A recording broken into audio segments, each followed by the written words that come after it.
This is Movietone. Lionel Gamlin reporting.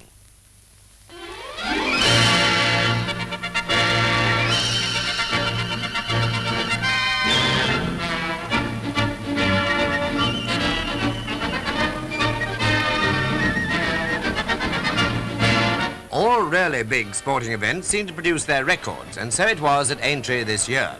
Anyway, if the good weather and the perfect going weren't absolute records, the number of spectators certainly was.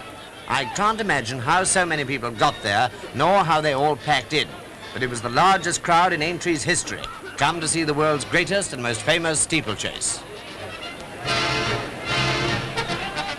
There were 43 runners, and it was as difficult to pick the winner of this year's Grand National as it has ever been. All the experts have been tipping different horses, and of course that doesn't make it any easier for the ordinary punter who wants to have a few bob each way on something good. Here come a few of the possibles, including the favourite, Silver Fame. Maybe you had your money on one of these. Weighing in, number 13 is Dempsey, Cahoo's jockey. An exciting moment this, I should imagine, though they look calm enough. Number 10 is Hook, riding Lovely Cottage.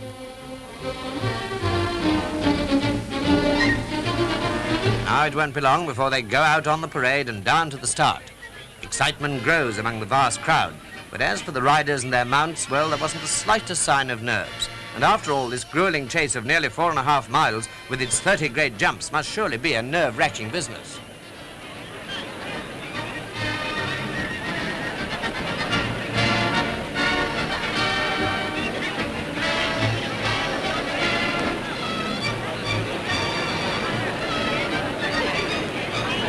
Ride round most sedately, waiting for the order to line up. And now we get our first look at Sheila'S Cottage, number 22, ridden by Thompson, black and white halves.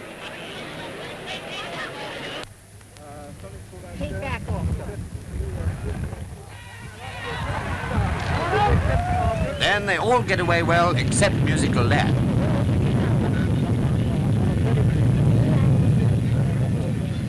Loch-Con, who makes a habit of leading from the off, was first over jump number 1, which, by the way, took its toll. Reset fell here, and Serpentine was parted from his jockey. 2 jumps on, Loch-Con is still showing the way.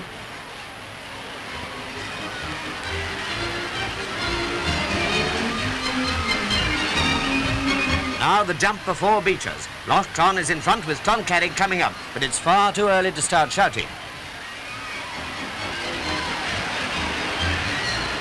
Beechers is not the highest fence, but it's got a devil of a drop on the far side, and that did for the favourite. Silver Fame is down, so is Some Chicken.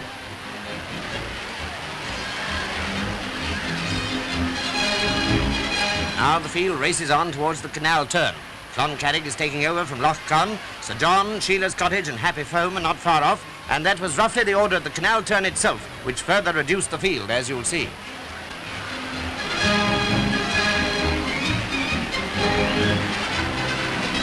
Cloncarrig leads the way over Valentine's, where the camera gives you a pretty good idea of what it must be like to be riding in the Grand National.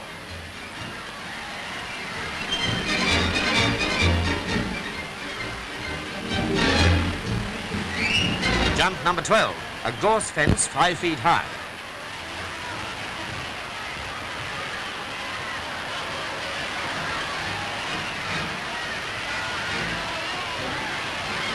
All safely over and racing on to the next fence. Cloncarrig still in front. The 13th is not so stiff an obstacle, but it accounted for Cloncarrig, and from now on, for jump after jump, first of the dandies is going to show the way. He leads over the 14th. Ulster Monarch and another come to grief.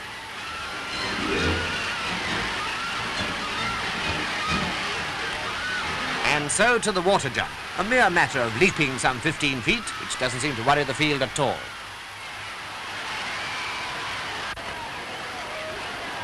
Taking the bend for the second time round, first of the dandies leads from Zahir. You'll notice, by the way, that first of the dandies is easy to follow because of his white noseband.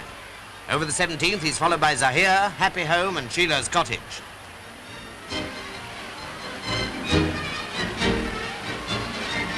What a chase the National is, and what a thrilling race it was this year. One before Beechers, and over they go. Here we say goodbye to Highland Lad.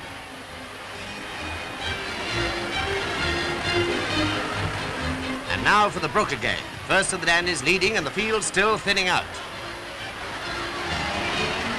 Clonaboy and Housewarmer fall.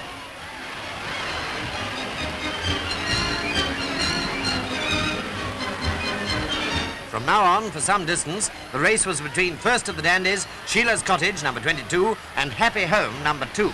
Cromwell must have been fairly close up, but he doesn't come into the picture.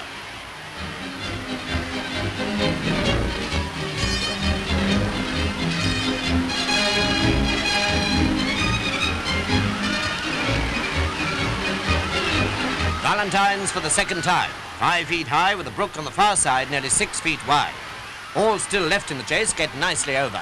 And it's an absolutely open race between the leaders, with first of the Dandies going well, also Happy Home, Sheila'S Cottage, Zahir, Roland Roy, Cromwell, and only about 8 others out of the 43 that started. It certainly was a thrill. Any one of the first half dozen might be going to pull it off as they came up to the jump before the last.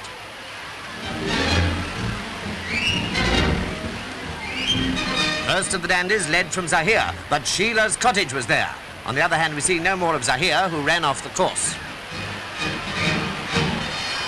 The last jump. First of the Dandies just ahead of Sheila'S Cottage. And now for the run-in. This is nearly 500 yards, and in such a neck-and-neck duel, the last ounce of stamina counts. Watch Sheila'S Cottage pass first of the Dandies in a terrific finish.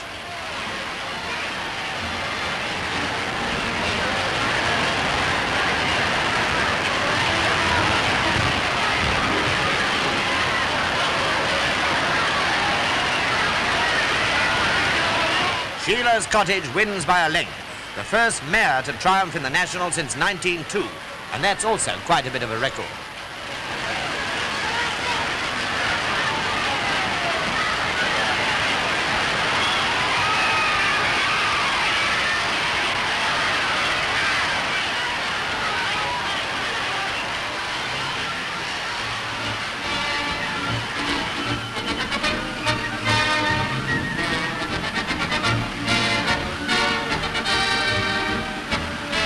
A 50-to-1 outsider, Sheila'S Cottage ran a superb race for her owner, Mr. Proctor, and was magnificently ridden by Thompson.